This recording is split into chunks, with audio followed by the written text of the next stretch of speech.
friends, I am filming this part 2 video of our November garden.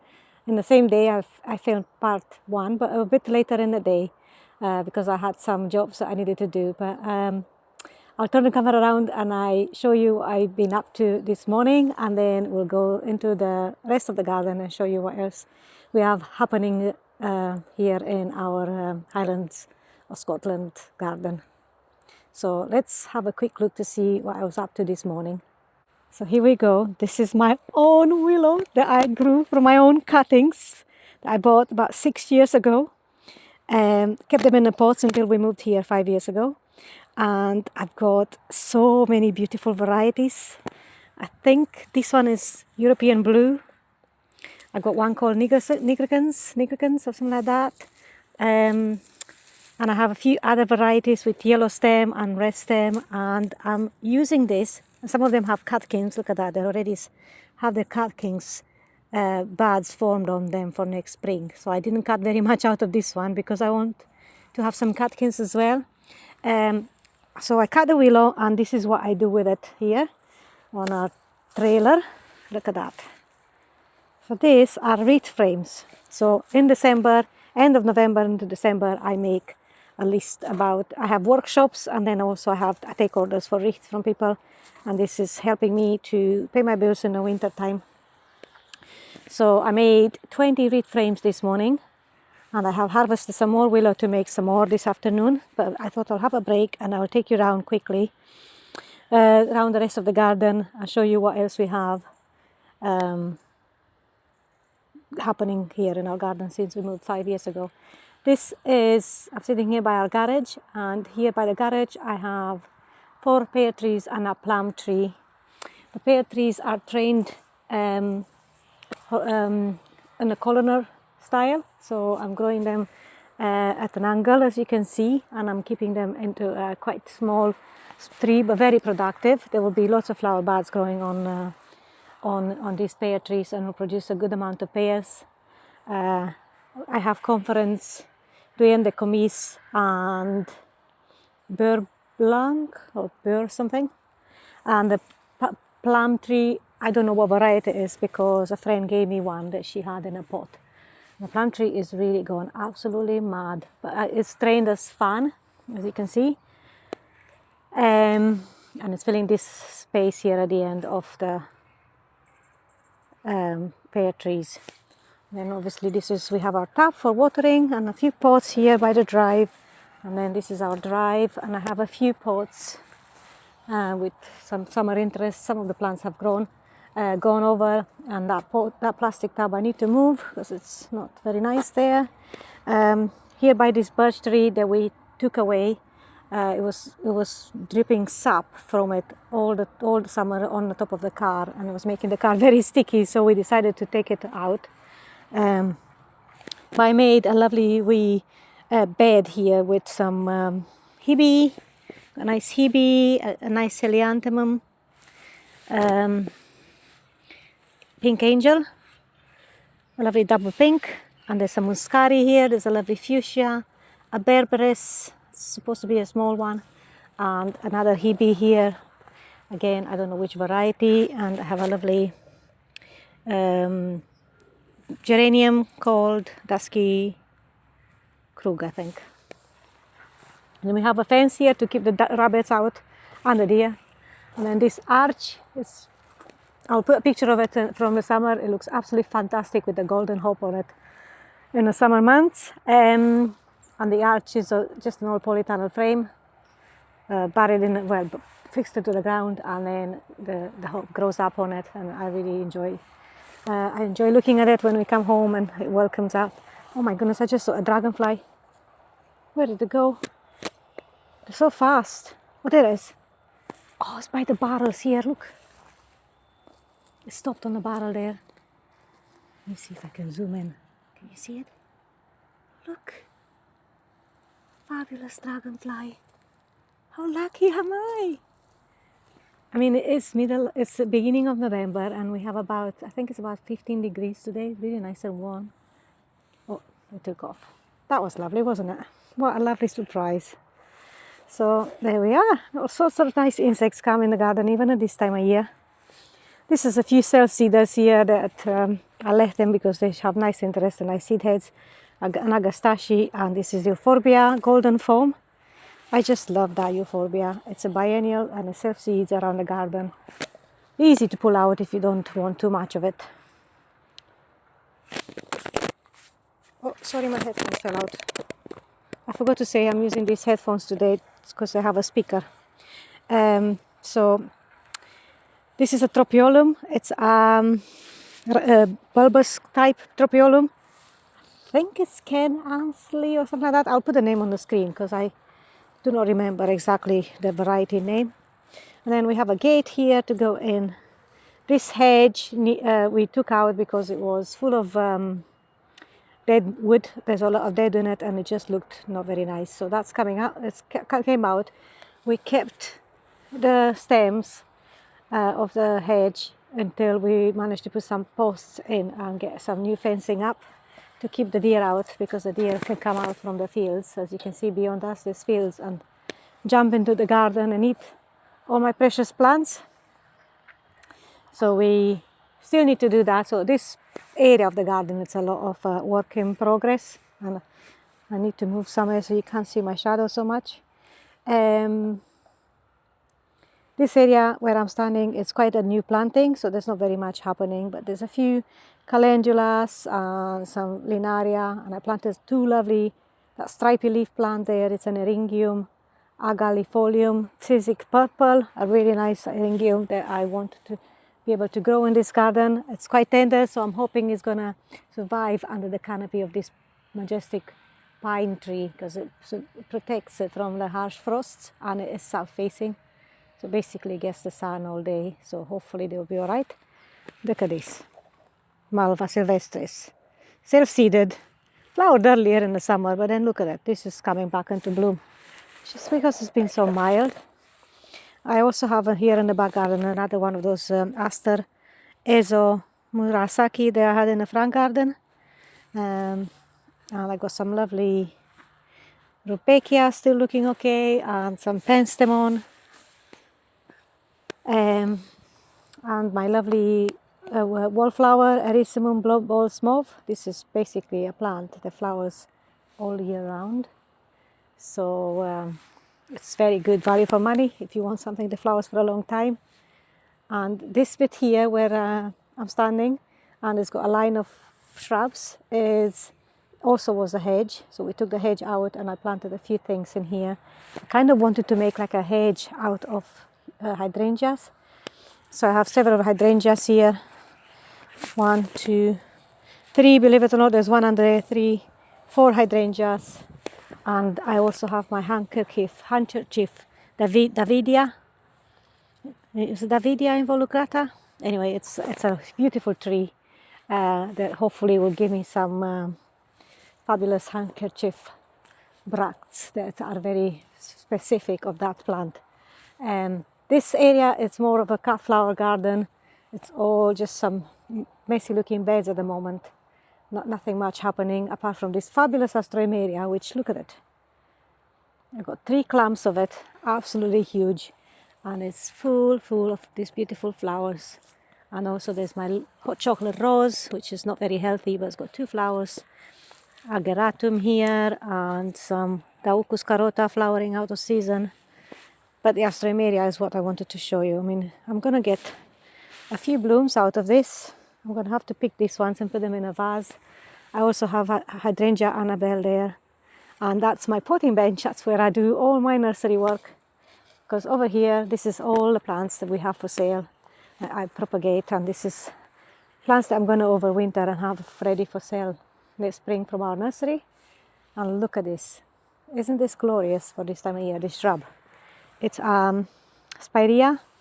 I'll put the name on the screen because I can't remember the variety. But I mean, oh my goodness, look at the leaf on that. I'm so happy with this. Really good. A few other plants that I propagated here. They're looking a little bit dry, so I hope they'll be all right. And I'm going to go over here because I see there's another one over here. I was going to show you this lovely salvia. This is Salvia patens blue. Isn't that the most intense blue? So, so beautiful. Feverfew still flowering. Got fabulous foxglove here. Peruginea, is it? Look at that, still flowering with a lovely, it's a perennial foxglove. Fabulous flowers on it. And then looking across, I got a lovely Crataegus, what's it called? No, the name is escaping me. I cannot remember the name of it. This area here were raised beds, but I took them away because I didn't like them. There were just too many bits for me to cut with the streamer. So I took the raised beds away and put in some more areas for growing my plants for the nursery, and then I have this big kidney-shaped bed here that's not looking at its best now. So the plants farther away from the house, I don't have too much color. But in saying that, look at this bed. Look at this bed. We are in November. And look at that. There is Bidens, I grew them from seed. There is beautiful calendula over there, and then the Nicotiana, Rudbeckias, they're all grown from seed this year. Cuttings I grew from the salvias that I have in a west garden. I'm going to try them here under the trees, because here, as you can see, we have pine trees and birch trees. It's very sunny, but also it's dry because of the trees and a little bit of protection from the canopy of the trees. So I thought I'll try these salvias in more than just one area of the garden to see how they do. So basically I planted the salvias, a few different varieties of salvia. This one is called Cool Cream, and I got obviously over there the salvia dancing dolls, and I also have here salvia uliginosa with a lovely blue flower, a lovely pink penstemon. I got Gora here and Achillea, beautiful euphorbia, some lovely snapdragons. That pink flower over there is Diasia personata, a lovely, lovely plant. And I'm going to step in a border here. This is Salvia Phyllis Fancy, but it has fallen over. But I'm still enjoying all the fabulous flowers on it. Phyllis Fancy, look, has just kind of fallen over. And I have some lovely straw flowers in here as well. So look at that, isn't that gorgeous, that blue? Let's zoom out a bit, there we go. All these beds I've made using no dig method. So basically I have just put grass clippings and topsoil or whatever I managed to find on top of the grass, and this is fairly new beds that I made this end of August. The bed was only to where the penstemon ends, and then I extended it to make a bigger, again a kidney-shaped bed. I stand back so you can see. So I extended that bed, and I'm going to plant in it, and I already started planting some things, but some things I'm overwintering. Some Haconocloa sunflower. What does it say? How hardy is it? Prefers full sun with free draining soil or compost. Die back over winter but should revive in spring. So I hope it's hard enough, but because I'm not sure, I haven't grown it before, I have sunk the pots, so I've sunk the plant in with the pots inside this topsoil that I put on top, so that hopefully will give the plant some extra protection, and it will make it through the winter. And also the fact that it's right underneath the pine trees, it will protect it from the lying frosts. So that's basically, I have a few Haconocloa there, but I quite like having them. See, I got another clump of them over at that end. Sorry, I'm going to go there. See? So if I plant 3 here, another 3 at that end, I think that will look really pretty. So I might just plant them there. I also have a Persicaria here that's in a pot. I placed it here to see if I would like it to have it there. I don't know, I'm not sure yet. So basically that's what I do sometimes to decide if I want to plant there. I put it with a pot and look at it from different angles and see if I like it there. I mean, there's not very much planted in here yet. Most of the plants that you see in here are actually in their pots just to protect them from the harsh winter. And hopefully I won't lose them because they are my livelihood. I sell the plants and helps me and my family to survive because that's me, that's my job. I'm a self-employed gardener and nursery grower, plant grower, whatever you call it. Here I have a lot of plants that are my stock plants basically, so I propagate from them. Look at this. This has tripled in size since I put it in. Alabama Summer, I think, is Eucharella. It's one of the trailing ones. And I planted right here at the base of this massive pine tree. And it's really happy. I have planted another one here, which I don't know which variety it is. The Eucharas are great for shade, especially the ones that love more shade and are better in shade are the ones with the lighter leaf, because they seem to thrive better in shade and in full sun. I got some Olearia here, and this Rowan was here. Really poor thing. It's just been so neglected by the previous owners. So I really hope I'm gonna manage to bring it back to life. And we have some fabulous fungi. Look at this mushroom. They just appear because it's all no dig. I haven't disturbed the soil, so everything is the soil structure and soil fungi is still there, not been ripped apart by digging. So the mushrooms just appear all over the beds, and I just love them. Look at this penstemon. This is Firebird. This penstemon, basically, this is what I did last autumn. I had some left in pots I didn't sell. I think 5 or 6 plants, and I planted them here at the base of this pine tree. It gets plenty sun, as you can see. The sun is just there, right there. It gets plenty sun, but it's under the protection of this tree, and it's really thrived here. Haven't lost any of them. They hardly die back over winter, and then they've come and flower from June all the way until November. And beside it, I have this lovely heuchera, my favorite heuchera called Walnut. If you do find this heuchera, if you see it for sale anywhere, do not go away without buying it, because I promise you, you will not be disappointed. Because it's in more shade here, it's not as red the leaf as it would be if it was in full sun. It does well in sun or shade, but it's a fabulous heuchera. It flowers so late, but it also flowers earlier as well, so it keeps producing flower buds all the way through the summer.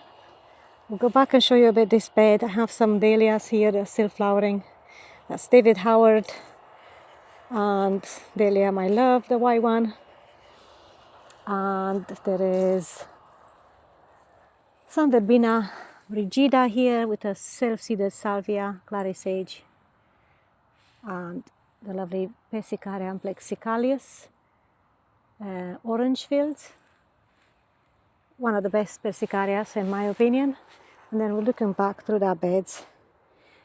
Those lovely seed heads that you see in front here are the Verbascum blataria. It's a fabulous biennial verbascum, and this is what the flower looks like. I can't. Beautiful flower, but then the seed heads are just as beautiful, so I leave them over winter. It self seeds, and I just move them wherever I need more plants to fill in spaces, because as you can see, there's quite a lot of space to fill. And I'll go back a bit to show you here the lovely Kaffir lily flowering, and also the Dahlia Josie. And I got another orange fields Persicaria here because I planted it in 3 spaces because I love it so much. What a beautiful Persicaria that is. And I think because I moved it and I gave it a new vigor, it's flowering later, because the main plant that I have, it's already finished. But that is flowering later. And in this bed I have a lot of Astilbe, because this bed seems to be a bit damp here. So I planted quite a lot of my Astilbes in here. I love their seed heads even when they're not in flower. and another piece of Carpus. I got the label for this one because this was one I actually bought. Magic Ball. It's supposed to have very red. This is what the leaves look like when they come up in spring. Very nice, bright. So I'll leave the label there. So that's nice there, and more Astilbes, as you can see, and this is Wim's Red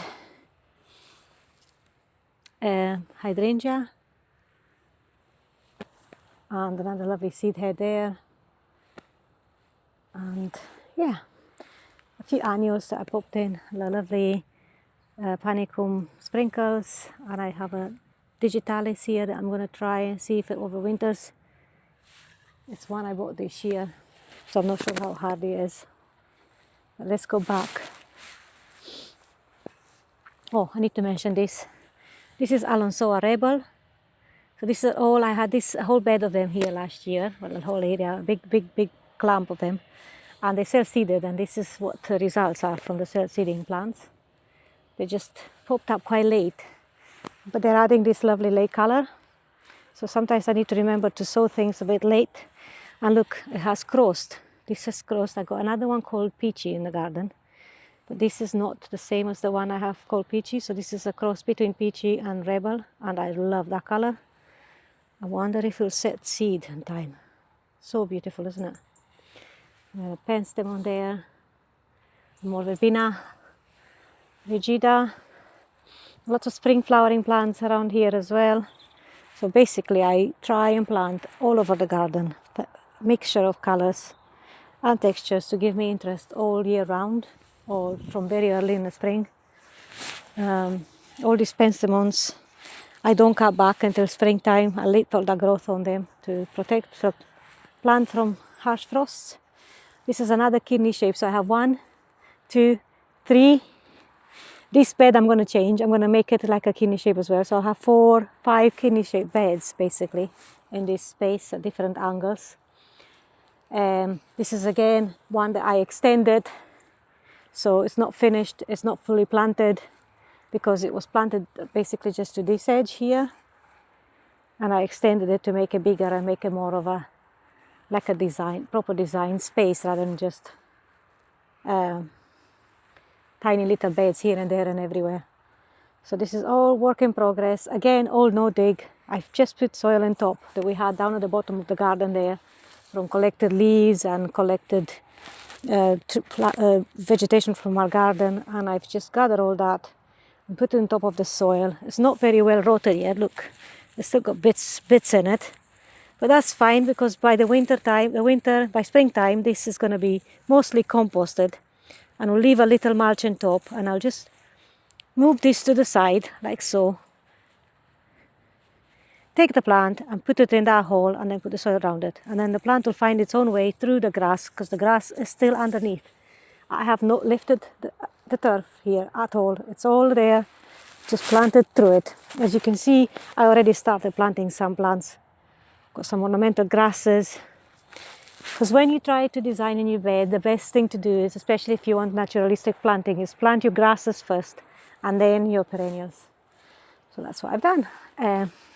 I have filled in the spaces with some annuals here in this spring, because it's a lot of plants that you need when you start initially. So any annuals that you can grow from seed cheap, it's a good way of filling in the spaces and not having too many gaps.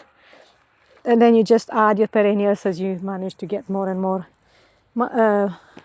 money to buy them, or you manage to grow them from seed. But they do take longer to come to the size that an annual does in a very short time. So, perennials are slower to grow than annuals. So, could plant some annuals, and they will help you fill in the spaces until your perennials start to fill in. Here I have another penstemon. Oh, look at that. Isn't that looking fabulous with a curry plant behind it? I actually love all this whole area here. At the back, you see we have a lot of wood, because we have wood burning stoves. So, we need the wood to keep us warm in the winter. So it looks a bit messy, but it's necessary. And Here I have an erigeron that again I split one from the main garden and put them up to sell. They didn't sell very well, but because I gave them a new pot, new soil, and separate them and give them a new vigor, they started to flower again. So this is Erigeron quakeres. It's a fabulous Erigeron, or Erigeron, however you want to say it. And this also was on my sale bench, but I just could not resist it because it's one of my own seedlings and it's a very unusual color, completely different to any of the other ones that I have in my garden. I don't think the picture in the phone it's exactly like the plant. It's a lot more richer red than it shows on the screen. A very nice Persicaria amplexicalius, so that's grown in a bed. And basically I want in this bed to have lots of rich colors, so that kind of colors with purples and oranges and just a lovely tapestry of colors. So hopefully I'll be able to achieve that. And then this is the woodland garden. So this woodland garden I started 3 years ago, I think. Again, no dig. It's just a friend was going to the dump with some soil. He was needing to get rid of some soil because he was making some space in his garden for a boat. And I said, just bring the soil here. I'll put it on top of the grass and I'll make more beds. So this is how we started here with this bed, with the soil that he brought. And then I just extended it all the way down at the end of these trees with, so every time we cut the grass, we just put the grass on top of the grass underneath the trees and kept mulching and mulching and mulching until the grass that was underneath the trees died, and then I planted in it. Well, I actually planted before the grass died. I just make a hole and put the plant in and then put grass around it, grass clippings around it. A lovely aster here, the flowers really late, very tall, completely the wrong place. Because nothing else is this tall in this bed. So I need to rethink where I'm going to put that. I might move it in that bed there, so it'll be better, in a center island bed. Obviously there's not much color in here because this is the spring. A lot of plants. I have a lot of geranium phaeums here and daffodils, and I have hellebores and geums and primulas. It looks spectacular in the spring. I'll make sure I'll do a video to see, for you to see. But I have a few salvias again. This I planted them last year and I grew them from seed. So I have a few salvias here that survived the winter. They're not very strong because the soil is dry and poor here. So but they're still giving me a little bit of color. This one at this end here looks so much better. It's got quite a bit of color on it. Look at it. Isn't that beautiful? And then I also planted sedums here, and the sedums really grow very well under trees in the dry conditions. So if you have trees, especially if you lift the canopy. So I have lifted the canopy on all these birch trees and the pine trees to allow some light to filter through. And as you can see, there is plenty light that gets in. So there's not complete darkness and it's not too shady, but it's very dry. And the leaves are starting falling, as you can see. Got some lovely cyclamen. I can just see a cyclamen here. I need to go closer so you can actually see yourself. Lovely, lovely pink cyclamen here. Isn't that beautiful? Love the foliage. So that's nice right at the edge of the tree. They like dry conditions. And then, as you can see here, I put some wind barrier to stop the wind coming through, because that side there, the hedge, we have a hedge that comes to here and then it stops. And this bit here through those trees is so windy. I don't know if you see it. I noticed it as soon as I came past the hedge, the difference. So I put the wind barrier there to hopefully stop the wind a bit and get these plants a chance to establish. So a lot of this planting here is fairly new. A lot of these things in here are things I grew from seed or things that were struggling in pots, and just somewhere where they're in the ground and they can grow on, and then I can propagate from them or just leave them here to establish and do better than they were where they were previously. A lot of things. I have heucheras in here and geums, and I put some sedum here as well. You can see it's catching up the light really nice. some rudbeckias that I had left over as well, just to see how they do here. They grew, obviously they've gone thrown about a bit with the wind. But there's some nice ones here. This is all from my own collector's seed. This is a particularly nice one. Look at that. So if it survives the winter, I'll maybe move this one somewhere sunnier because it's a lovely, lovely double one. There's another one here. It's quite nice with a dark eye. So pretty. You probably hear lots of noise. There is a new building site right beside us. They're building more houses, so hopefully that will mean more customers for me to come and buy plants for their new gardens, which would be a win-win. At least I get something in return for the noise that they're giving me at the moment. This is a heuchera called Obsidian. It's one of the fabulous dark leaf, almost black heuchera with a purpley underside. And there's another one here, which I do not remember the name. But heucheras are really good for shade.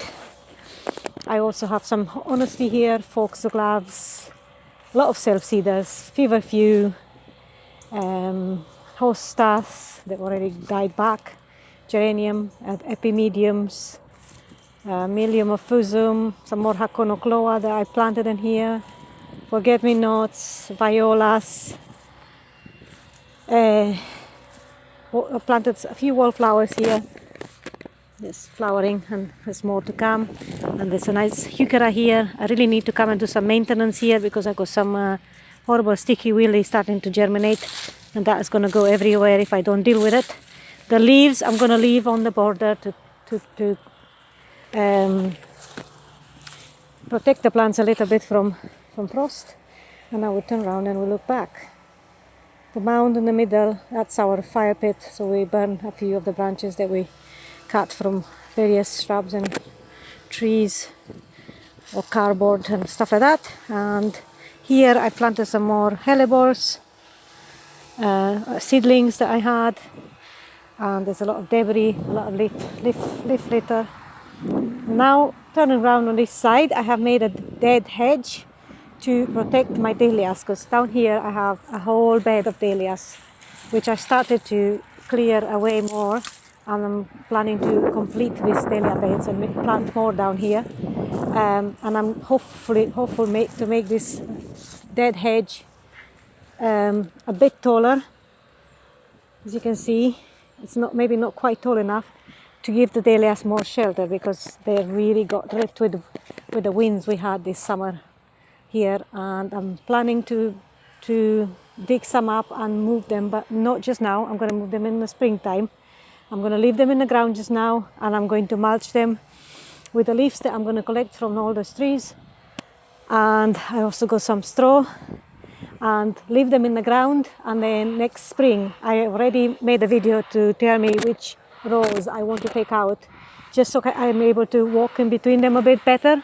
So basically I'll have a row here that I'm taking out, I'm leaving this one in, I'm taking this row out, and then I'm leaving these ones, and I'm taking another row out from here. So I'll have 1, 2, 3, 4 rows, maybe 5, and then better space in between them, so I am able to go and pick and stake them better, because this year I didn't do a very good job of that. So that's the plan. But look at this, November. This is Dahlia Labyrinth, a fabulous dahlia, still flowering, and it's got lots of flower buds still to come. They are a little bit wind damaged because we had some winds the other day as well. But the beauty of them, the only ones that get ruined with the wind are the open flowers. The ones that are in bud don't. And look at the difference. This is one that opened since we had the wind, and that's the one that got battered by the wind. This is dahlia called Soulman, really, really pretty anemone center dahlia. Then I have one here called Highlander. This is a dinner plate dahlia. Really nice, but very big, so not very useful for flower arranging. And I've got a few dahlias here that I grew from seed. They're some very nice single yellows. They're very good for pollinators, and I like these simple flowers. So these ones I think I might plant in the borders with the other flowers, because they're a bit smaller. And I also have one here called My Love. It's not looking as pink as it usually does when it's in the height of summer. And there's the digger behind us, in the front of me. in a new estate that's getting built up as we speak. Now we come around this area here I'm developing. So basically, look here, this is how I cover the ground to kill the grass. And then next spring, I'm going to move all this mulch further along and then start planting in these beds and extending this area. I'm going to lift the canopy on these trees a bit so there's more light coming underneath. So it'll be kind of double shade. And then look at the view down beyond the fence.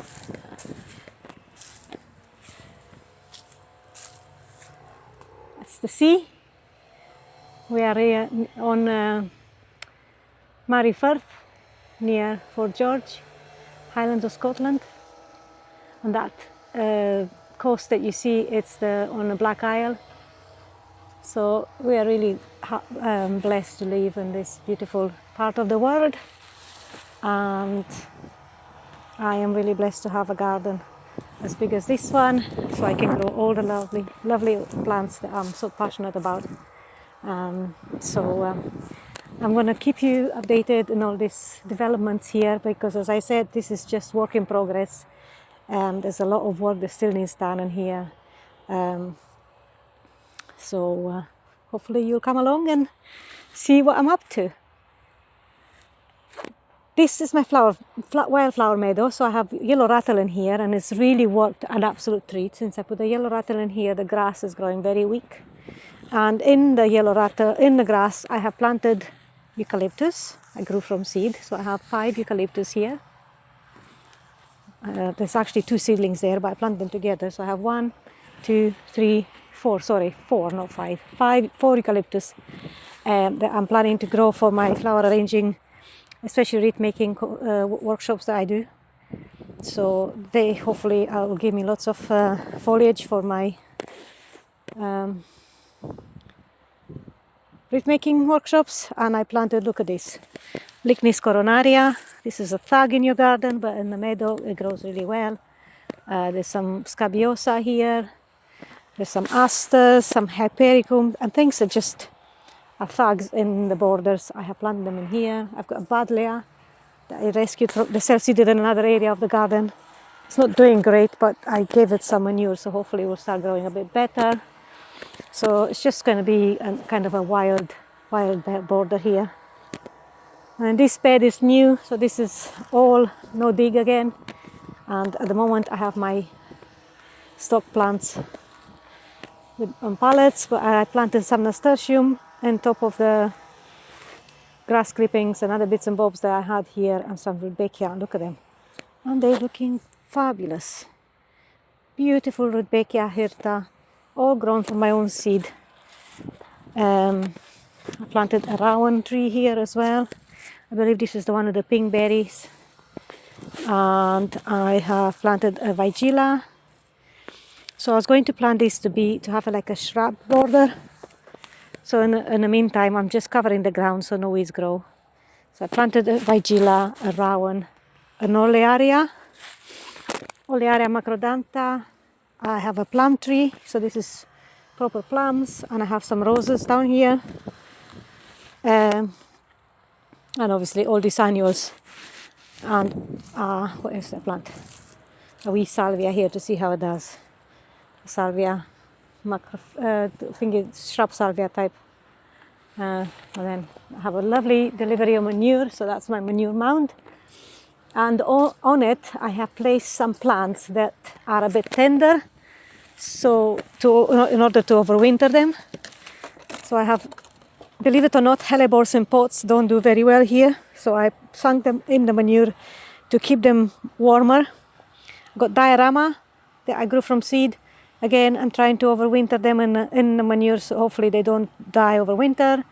A few penstemons I'm testing to see how they do. I have a lot of them, a lot more penstemon in the greenhouse, but I put 3 here to see if they will overwinter well, because if they do, I'll make this, I'll get more manure and I'll make it a bigger hotbed, and I'm going to put all the plants that are tender on top of it and sink them in with the pots. I also have a crocosmia there that usually all the bulbs rot in the pots if I leave them above, if I leave them with the pots on top of the pallets.